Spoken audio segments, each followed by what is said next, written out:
జై తెలంగాణ. ఈరోజు తెలంగాణ రాష్ట్రంలో ఈరోజు రేవంత్ రెడ్డి చంద్రబాబు నాయుడుకు సామంతరాజులాగా పనిచేస్తూ ఉన్నాడు. ఒకవేళ కేవీఆర్ ఎవరైతే జర్నలిస్ట్ కేవీఆర్ ఎవరైతే ఉన్నారో తన మీద పెట్టినటువంటి కేసే తప్పుడు కేసు. గతంలో కూడా అంతకుముందు కూడా కర్నూలు పిఎస్లో పెట్టినటువంటి కేసులో భాగంగా తన మీద 3rd డిగ్రీ ప్రదర్శించారు. ఆ తర్వాత ఒక అనని మాటను అన్నట్టుగా చిత్రీకరించి తనపైన దేశద్రోహం కేసు పెట్టినటువంటి ఈ కేసు సంబంధించి మేము గతంలో కూడా 2.5 నెలల క్రితం కూడా ప్రతిఘటిస్తే పోలీసులు వెళ్ళిపోయారు. మళ్ళీ 2.5 నెలల తర్వాత వచ్చి ఈరోజు సుప్రీంకోర్టు గైడ్లైన్స్కు విరుద్ధంగా అరెస్ట్ చేయబడ్డాడు.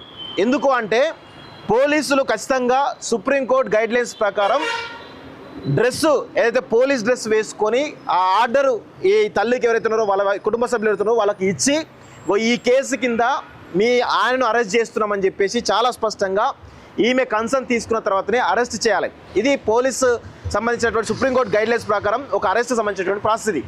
కానీ పోలీసులు ఎంత విచిత్రంగా అంటే ఈ అమ్మాయిని ఈ తల్లిని చాలా దారుణంగా సిఐ ఎవరైతే ఉన్నారో బడంగ్ సంబంధించినటువంటి సిఐ ఆ బొబ్బిలికి సంబంధించినటువంటి బడంగ్ పిఎస్ సంబంధించిన సిఐ ఈ అమ్మాయి పట్ల అసభ్యంగా ప్రవర్తించేటువంటి వీడియో కూడా ఒకసారి మీకు చూపించేటువంటి ప్రయత్నం చేస్తా.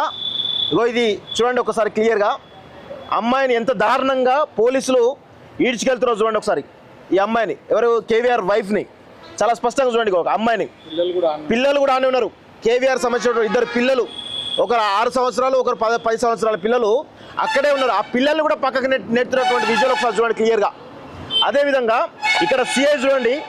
సిఐ ఎవరైతే ఉన్నారో శ్రీనివాస్ బడంగపేట సంబంధించిన సిఐ ఎవరైతే ఉన్నారో ఇగో ఆ అమ్మాయిని చూడండి ఒకసారి ఎట్లా ఇష్టం వచ్చిన ఎట్లా బిహేవ్ చేస్తున్నారో ఒకసారి చూడండి క్లియర్గా. సిఐ బడంగపేట సిఐ బడంగ్ సిఐ అనే బొబ్బిలికి సంబంధించినటువంటి బొబ్బిలి ఆంధ్రప్రదేశ్ సంబంధించిన విజయనగరం జిల్లా బడంగ్ సంబంధించినటువంటి సిఐ శ్రీనివాస్ ఒక అమ్మాయి ఒక వివాహిత ఎవరైతే ఉన్నారో జర్నలిస్ట్ కేవీఆర్ భార్య పట్ల బిహేవ్ చేస్తున్నటువంటి వ్యవహారం చూడండి ఒకసారి క్లియర్గా.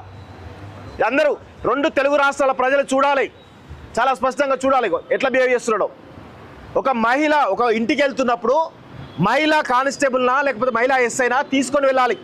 స్థానికంగా వేరే స్టేట్ నుంచి వచ్చినప్పుడు ఈ స్థానికంగా ఉన్నటువంటి కోర్టులో ఆ మొత్తానికి ఆ ట్రాన్సిట్ సంబంధించినటువంటి వారంటీ తీసుకొని వచ్చేసి స్థానిక పిఎస్లో చూపించి ఇక్కడ నుంచి మహిళా కానిస్టేబుల్ అదేవిధంగా కన్సర్న్ సంబంధిత అధికారులను తీసుకెళ్ళి అరెస్ట్ చేయాలి. ఏ ప్రొసీజర్ కూడా ఫాలో కాకపోగా ఈ అమ్మాయి పట్ల దురుసుగా అసభ్యకరంగా సిఐఏ వేరే కానిస్టేబుల్ అదైతే అనుకోవచ్చు సిఐ నేను చాలా స్పష్టంగా చూపిస్తాను చూడండి ఒకసారి. సిఐ శ్రీనివాస్ అమ్మాయి పట్ల బిహేవ్ చేస్తున్నట్టు బిహేవియర్ ఇది. అదేవిధంగా అమ్మాయి యొక్క ఫోన్ను తీసుకొని వెళ్ళింది. ఇప్పటివరకు అమ్మాయి ఫోన్ ఇవ్వలేదు, డైరెక్ట్ ఆంధ్ర తీసుకుపోయారు. ఫోన్ ఇస్తా అని చెప్పిరా అమ్మాయి మీకు ఫోన్ ఇస్తా అని చెప్పిరు. ఫోన్ కేవీఆర్ ఫోన్ కాదు నా ఫోన్ అని చెప్తుంటే వినట్లేదు. ఎన్ని కాల్స్ వచ్చాయో మా పిల్లలు కాల్ చేస్తున్నారు. సో ఆ ఫోన్ కూడా దొంగిలించారు. అంటే వాళ్ళు పోలీసులా దొంగల అర్థం కాదు, సివిల్ డ్రెస్ లో వచ్చిర్రు. ఇంత దుర్మార్గంగా ఏపీ పోలీసులు వ్యవహరిస్తున్నటువంటి తీరు తెలంగాణ సమాజం పైన జరుగుతూ ఉంది. అదేవిధంగా రీసెంట్గా మనం చూసినాం విజయవాడలో గాదె సాయి కృష్ణ అనేటువంటి ఒక వ్యక్తిని అరెస్ట్ చేసి తనను 3rd డిగ్రీ ఇచ్చి లాకప్ డెత్ అయిన తర్వాత కనీసం ఆ యొక్క శవాన్ని వాళ్ళ కుటుంబ సభ్యులు అప్పగించకుండా తనను తీసుకుపోయి ఆ సంబంధిత అక్కడ ఉన్నటువంటి శ్మశాన వాటికలో కాల్చేసి బూడిద దొరకకుండా కూడా చేసినటువంటి ఘటన మనం అందరం కూడా చూసినాం. దేశవ్యాప్తంగా దేశమంతా చూసింది. అలాంటి భయానకమైనటువంటి పరిస్థితుల్లో ఈరోజు జర్నలిస్ట్ కేవీఆర్ను గతంలో 3rd డిగ్రీ ఇచ్చారు. ఇప్పుడు మేము అడుగుతా ఉన్నాం చంద్రబాబు నాయుడిని కానీ పవన్ కళ్యాణ్ కానీ ముఖ్యంగా లోకేష్ని కానీ రేవంత్ రెడ్డిని కానీ అడుగుతా ఉన్నాం. ఈరోజు జర్నలిస్ట్ కేవీఆర్ని గతంలో 3rd డిగ్రీ ఇచ్చారు కదా, ఇప్పుడు మీరు ఏం చేయదలుచుకున్నారు? ఎన్కౌంటర్ చేయదలుచుకున్నారా? లాకప్ డెత్ చేసి తన యొక్క బూడిదను కూడా వాళ్ళ కుటుంబ సభ్యులకు ఇవ్వకుండా చేసే ఒక ప్రయత్నం కుట్ర జరుగుతుందా అనేది చాలా స్పష్టంగా తెలంగాణ సమాజం నుంచి మేము అడుగుతా ఉన్నాం.